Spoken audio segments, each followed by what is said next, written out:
What's going on, my good people? Mike Hidalgo here. Thank you for joining us on another FCP Euro DIY. Today, we're going to be working on a 2018 Volkswagen Mk7 Golf R.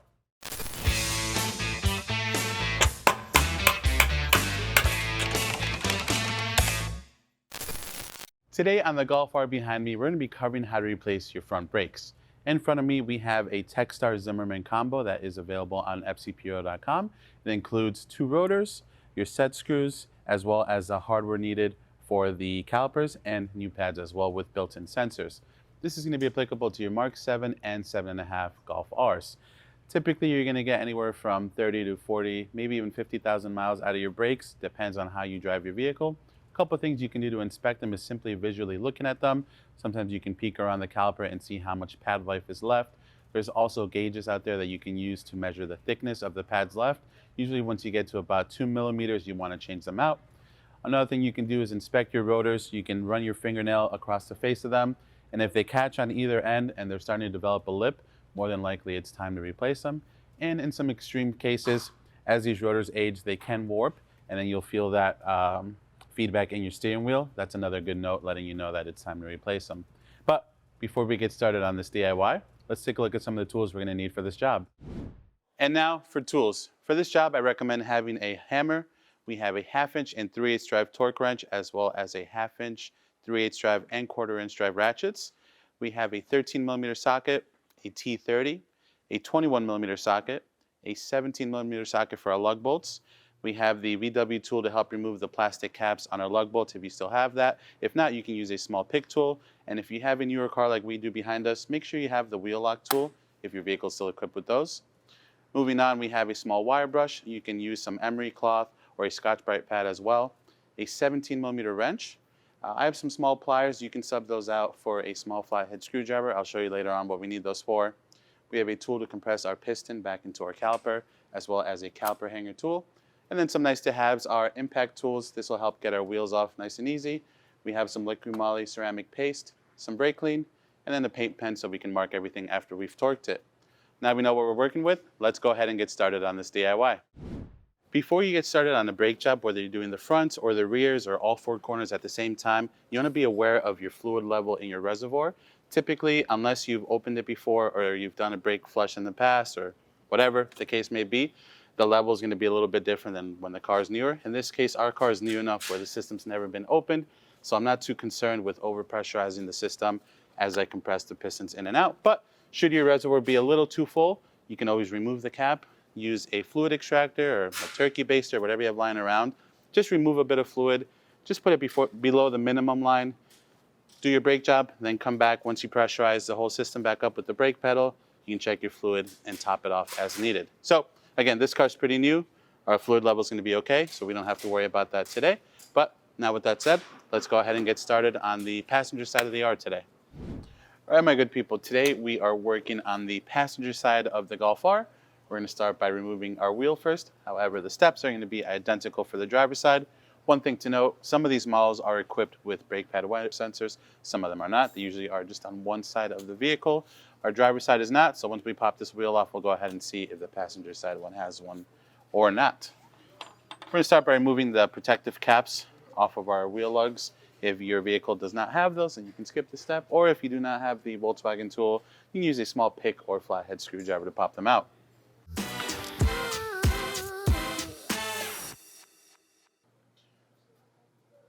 Now we have that off, we're going to grab our 17 millimeter lug bolt socket, and we're going to go ahead and zap all 5 of these lugs out. Remember, you're using a wheel lock. Make sure you have that in place properly. The last thing you want to do is strip this, then you're going to have a nightmare trying to get that off.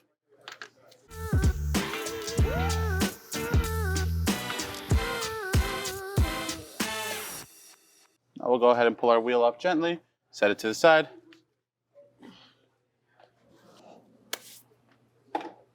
Now we have a nice view of our brakes and where we're going to be working.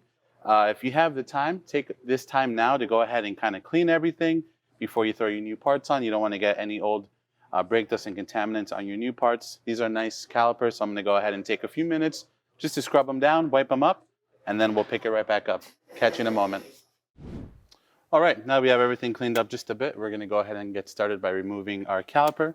I have my caliper hanger hook ready to go. So make sure you have that. If you don't have that, use a bungee cord or a zip tie, so you can just zip tie it up. You don't want it to hang off of the brake line. We're going to use a 13 millimeter. You can use a wrench or a socket like we have. And then we're going to use a 17 millimeter wrench to counterhold. A standard wrench is a bit too thick when you first get started, but it's just enough to help hold the guide pin from spinning on you when you're breaking that free. Once it is broken free, you can go ahead and get the wrench on all the way if you need to. So again, 13 and a 17 to counterhold.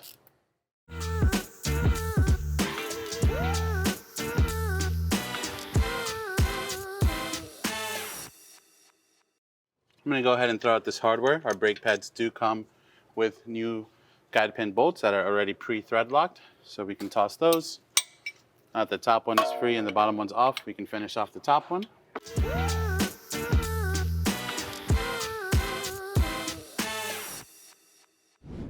Now we have our two 13 millimeters off. Before I hang the caliper up, I'm going to go ahead and rest it on top of our assembly here and compress that piston back in. I'm going to use a small shop towel. You can use a regular towel just to lay something beneath the caliper so I don't scuff up the finish on the caliper, since these are still in pretty nice shape and fairly new.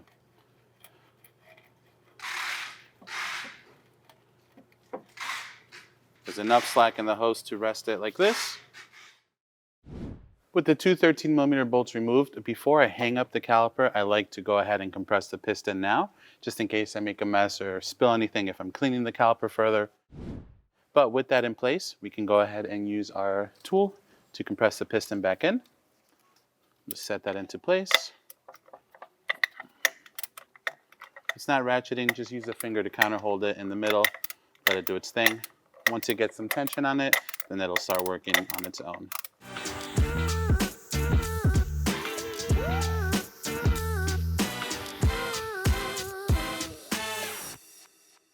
All right, that's going to bottom itself out pretty nicely and evenly. Piston should look somewhat like that. Your seals are going to be at a level face with the face of your piston. Now we can take our caliper hanger tool and just hang it off to the side. I like to use the holes where our 13 millimeter bolts go through. You could tape the end of your hook or bungee cord so you don't scuff up the paint if you want to use the center opening as well.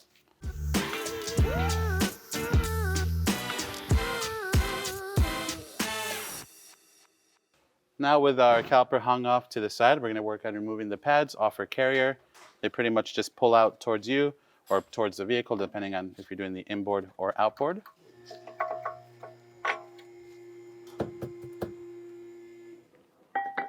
On the inboard one, on the passenger side of this R, it is equipped with a wear sensor, so you're going to want to disconnect that before you pull the pad out.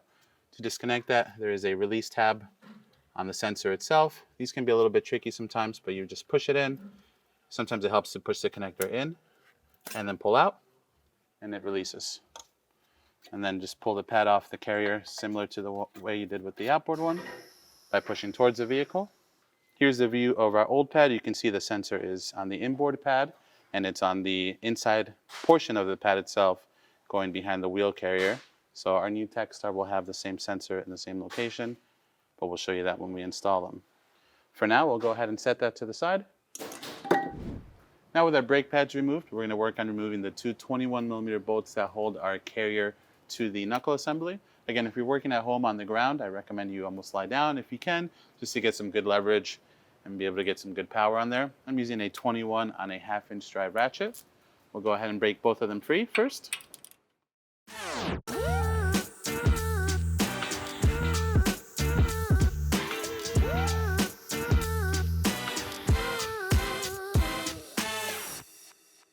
We can go ahead and set our carrier to the side now. When you clean these up, I recommend a wire wheel or a wire brush. The main goal is to get any corrosion off the end of the threads so that they're nice and clean when you reinstall them. With that removed, we can go ahead and work on getting our rotor off. So let's go ahead and do that next. Now we're going to go ahead and remove our rotor. If you're worried that your set screw is seized on there, you may want to take it off when you still have your caliper in place to shove a screwdriver in and act as a wedge. Otherwise, you could pretend this is a screwdriver, into the vane and just hold it by hand yourself. Either way, we're going to go ahead and grab our T30 now and work on removing that set screw. I have a T30 on a 1/4 inch drive ratchet. Always helps to soak everything in some penetrating fluid. If you have a crusty hub like we do here, I like to spray some in all the holes of the rotor just to hope that it makes some penetration between the hub and the rotor itself. With that off, we can see if the rotor itself will come off our hub. Pretty seized, the other side was as well. So what I'm going to do here is I'm going to thread a lug bolt back in by hand. Just a few threads. I'll grab my hammer. We'll give it a couple whacks from the back.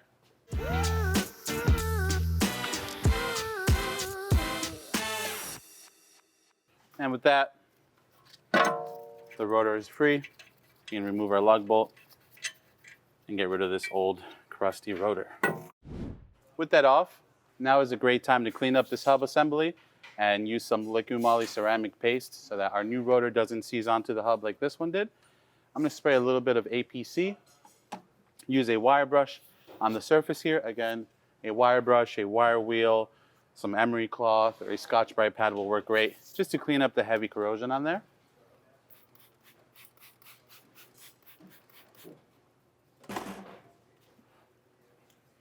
This is a copper wire brush. It's pretty soft, but just enough to do this job.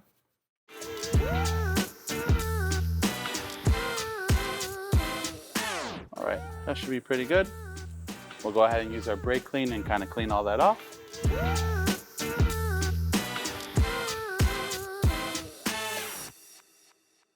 All right, now that our hub assembly is nice and clean, we'll take that liquid moly ceramic paste, which we showed you at the beginning of the video. We'll coat the surface here where the rotor mates to the hub. All right, now we're gonna get our set screw ready to go, and then we'll get our new rotor ready to go as well. I recommend whenever you're handling the Zimmermann discs or rotors, what do you call it at home? You have some clean hands. These are zinc coated. You don't really wanna hit them with brake clean or you'll break down the zinc coating on them. So try to clean up your hands if possible, swap out your gloves, whatever you need to do so you don't get your dirty mitts all over your nice, fresh rotors. Now we'll take our new rotor, get it seated onto our hub.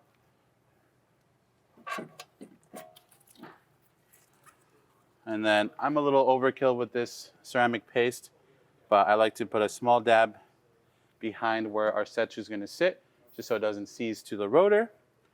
Especially us that live in New England, we see a lot of salt on our roads in the wintertime, so this is only going to be preventative.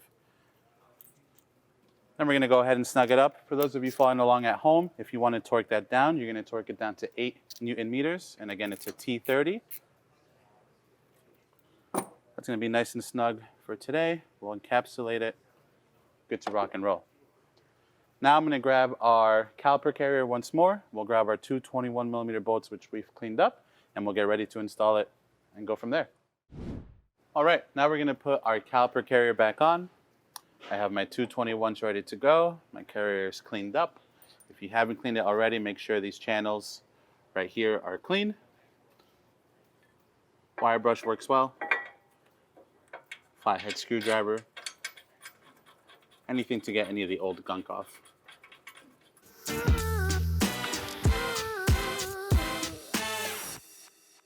All right, those went in by hand all the way. Now I'm going to grab my torque wrench, and we're going to torque both of those down to 200 Newton meters. Again, that's 200 Newton meters for these 21s.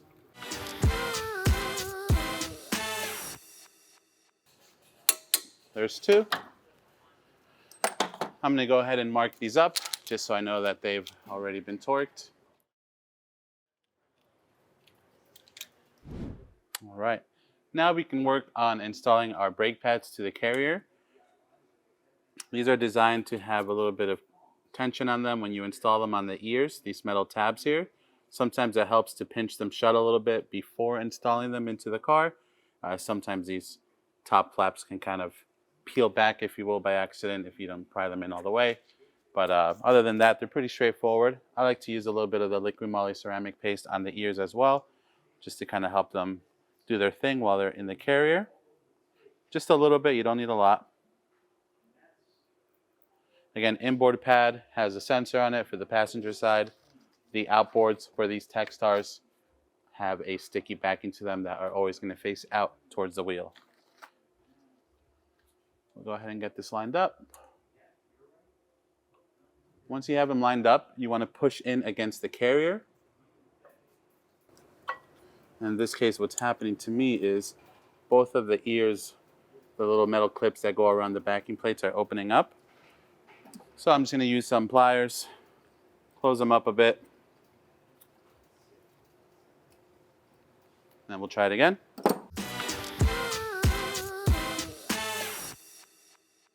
There's one, there's two. We can plug in our wear sensor while we're here.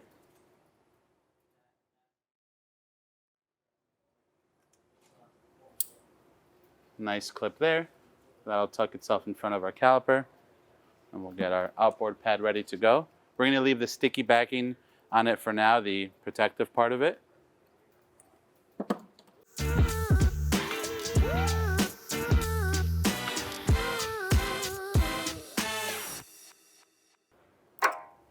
Just going to use the pliers I have here to help guide those tabs in. That we can press it in. Now with our pad situated, we'll go ahead and get more eye level with everything. We'll get ready to peel back this sticky backing here, and we'll get our caliper on in place. All right, now we can go ahead and install our caliper back in place. I'm going to peel this pad, this 3M backing off of our sticky side of our outboard pad first, if I can get a good grip on it. This just kind of helps the pads from rattling too much in place. They may stick to the inside of our caliper, which is also a nice reason to clean them before you put them back together. Go ahead and grab our hook, unhook it from our coil spring, remove our tool. Make sure our guide pins are pushed towards us as much as possible so they don't keep us from installing our caliper back on. All right. With our caliper in place, now we can go ahead and install our two new 13mm bolts that come with the pads. We'll just get them started by hand first.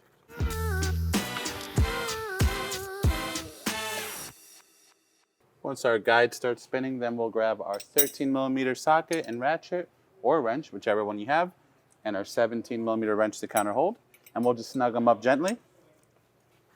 Start with the bottom one first.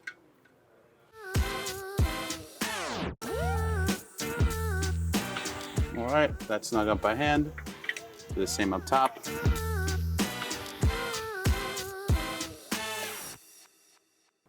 All right, that's nice and snug. Now we'll go ahead and torque both of them down to 35 Newton meters.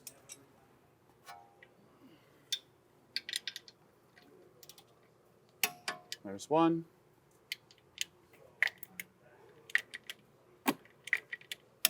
There's two. Again, I'm just going to mark them up quickly so I know those are good to go.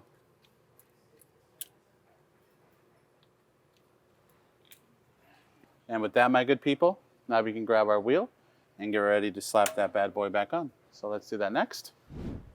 Now we can go ahead and put our wheel back on.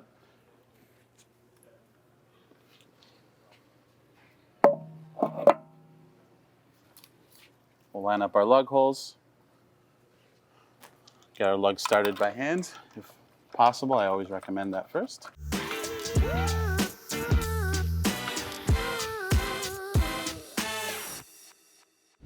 Now I'm going to use the impact to snug them up gently before we lower them down for the final torque.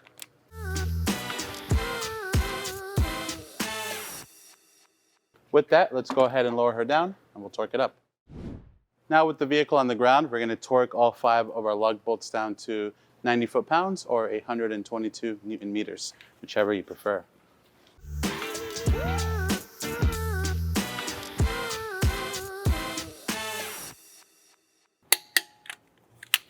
We'll put our protective beauty covers back on.